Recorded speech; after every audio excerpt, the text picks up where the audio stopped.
Well, we're back again for another edition of Te Akau TV, joined today by Te Akau Racing Manager Reese Trumper. Reese, what's happening in your world today? Hey Hazy, little at the moment, Hazy. We've just got all the ready to run horses in the stables this afternoon, and they look outstanding. They've done well in their little breakout at the farm, and now it's time to get cracking with them. And the expensive $1.4 million I'm Invincible colt, how's he shaping up? He's looking really good. He's got a good brain on him. He handles himself very well in the stable. Absolutely pleased with him. All the riders that have ridden him, he came in a bit earlier than the others, and everyone that sat on him have been absolutely thrilled with him. He gives them a beautiful feel. He eats well, and hopefully he can match what we paid for him. Excellent. And Reese, we're getting into the busy time of year. There's going to be races kind of almost every second day for the next probably 20 to 30 days. How's the team feeling going into the busy Christmas period? We're heading in the right direction. Look, we're obviously been a bit short on winners the past couple of weeks, but the horses continue to run well without having much luck. So hopefully when Christmas time rolls along, when there's the big stake money, the seconds and thirds become winners because the horses are racing well. And one of those winners, I guess we'll touch on from last week, was Maricopa Falls. You gave the viewers a bit of a steer there. Don't read too much into its trial. It was very unlucky, and then it came out on debut and duly obliged. She's a lovely filly.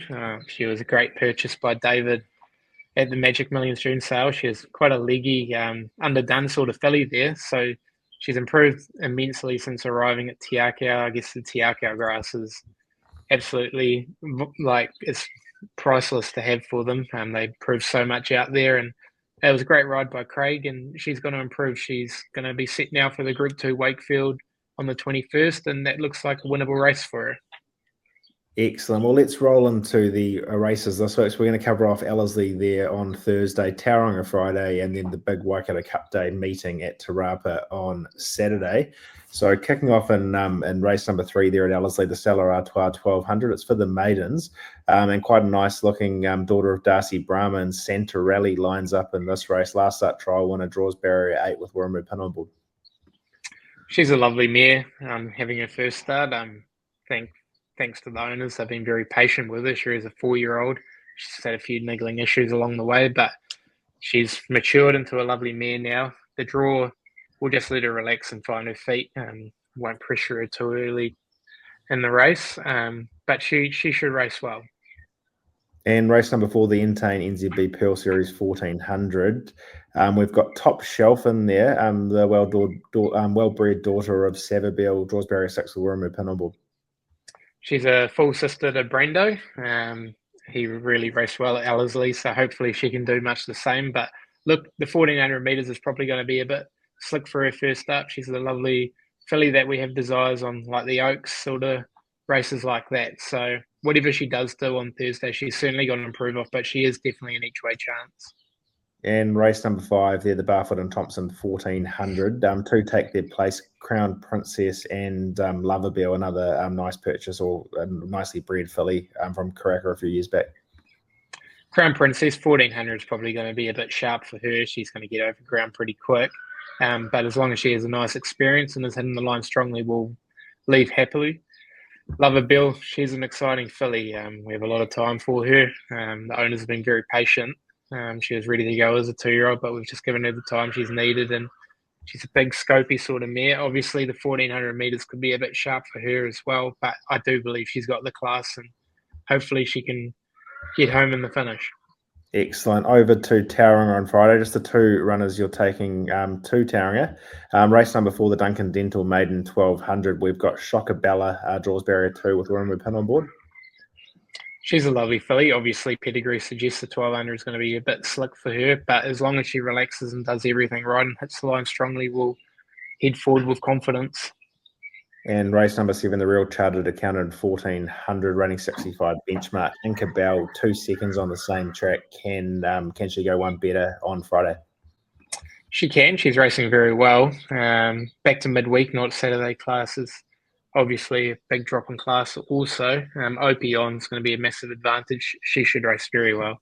And over to the Waikato Cup Day meeting there at Te Rapa on Saturday. We kick off in race number 1, the ICIB Broker Web Insurance 2-year-old. 2 take their place, Towering Vision and Durjadin. Two lovely 2-year-olds. It's a good launching pad this race for Akau. We've won it the last 3 years. I think Sort of States won it. Strawberry Ann's won it. Move to Strikes won it. So it is a good horses race. Towering Vision trialled up very good at Pukekohe.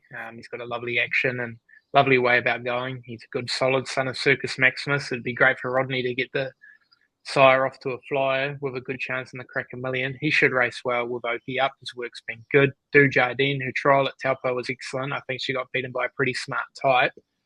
From the draw, we'll just let her find her feet, get her happy and relaxed. Watermoo Pin knows her well, so expect her to race well also.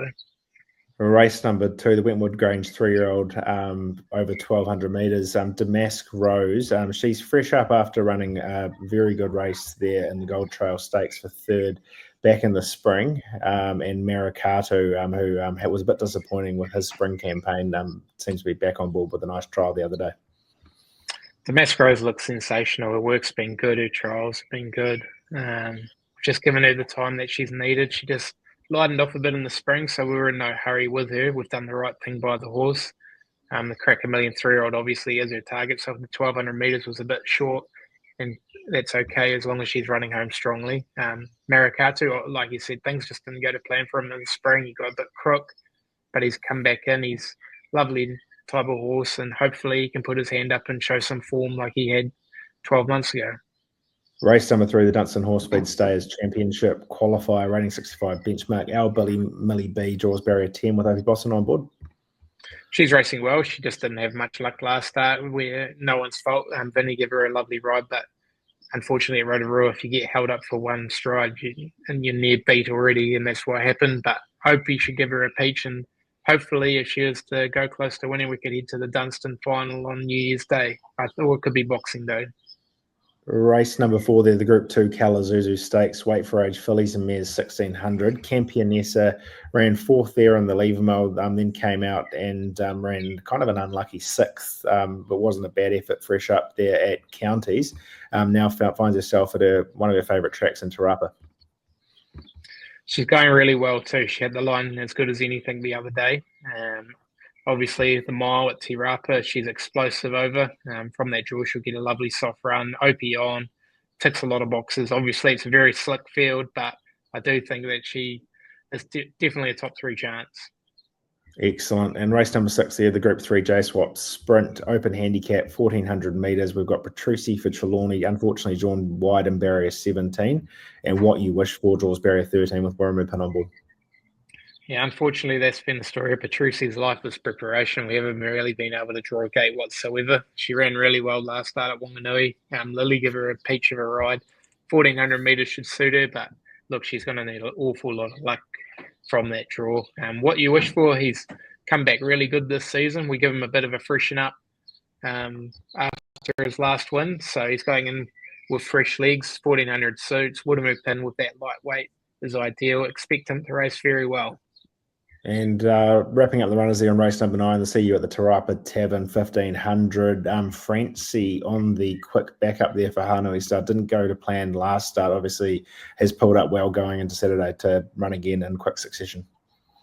Yeah, she's pulled up well. She's still looking for a run from last Saturday, actually. But look, she's going well. She looks good. The draw probably doesn't help us. But Watermoo Pin on, knows the horse. Hopefully she can turn her form around because she is going well. Excellent. Reece, where are we going to for the best bet this week? Look, I do think Campionessa can be right up there. It is a very good field, but I do think she's a solid chance. Excellent. Campionessa there in the Kalazuzu Stakes. Next week, we'll be back to Te Rapa again and off to Trentham before we kind of head back to Ellerslie for Boxing Day and the Christmas Carnival thereafter. But thanks for your time again, Reece. We'll catch you again sometime soon.